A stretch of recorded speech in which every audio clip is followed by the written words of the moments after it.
నానా, మీ అల్లుడు మన ఫ్యామిలీ అందరం కలిసి ఊటీకి వెళ్దాం అంటున్నారు నానా. అతను హోటల్ ఖర్చు, భోజనాల ఖర్చు, పెట్రోల్ ఖర్చు పెట్టుకుంటానంటున్నారు.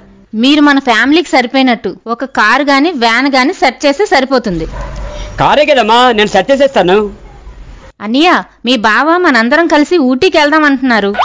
మీ బావ వెళ్ళడానికి కారు, ఉండడానికి రూము, తినడానికి భోజనాలు అన్నీ సెట్ చేస్తానన్నారు అన్నయ్య. మీరొక్క పెట్రోల్ ఖర్చు చూసుకుంటే సరిపోతుంది.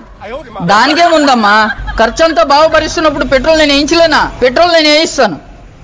అన్నయ్య, మీ బావ మనందరం కలిసి ఊటీ వెళ్దాం అంటున్నారు అన్నయ్య. మీ బావ వెళ్ళడానికి కారు, పెట్రోలు, ఉండడానికి రూము అన్ని ఖర్చులు చూసుకుంటానంటున్నారు అన్నయ్య. నువ్వు భోజనాల ఖర్చు ఒకటి చూసుకుంటే సరిపోతుంది. బావ అంత ఖర్చు పెడుతున్నప్పుడు భోజన ఖర్చు నేను పెట్టుకోలేనా? భోజన ఖర్చు నేను పెట్టుకుంటా చెల్లి. ఒరే తమ్ముడు, మీ బావ మనందరం కలిసి ఊటీకి వెళ్దాం అంటున్నారా? మీ బావ మనందరం వెళ్ళడానికి కార్ ఖర్చు, పెట్రోల్ ఖర్చు, భోజనాల ఖర్చు పెట్టుకుంటానన్నారా? నువ్వు మనందరం ఉండడానికి రూముల ఖర్చు పెట్టుకుంటే సరిపోతుంది. బావ అంత ఖర్చు పెడుతున్నప్పుడు రూమ్ ఖర్చు నేను పెట్టలేనా అక్క? రూమ్ ఖర్చు నేను పెట్టుకుంటానక్క. అమ్మయ్యా, ఊటీకి వెళ్ళడానికి అన్ని ఖర్చులు సెట్ అయిపోయి నేను మా ఆయన ఇక ఫ్రీగా వెళ్ళిపోవచ్చు.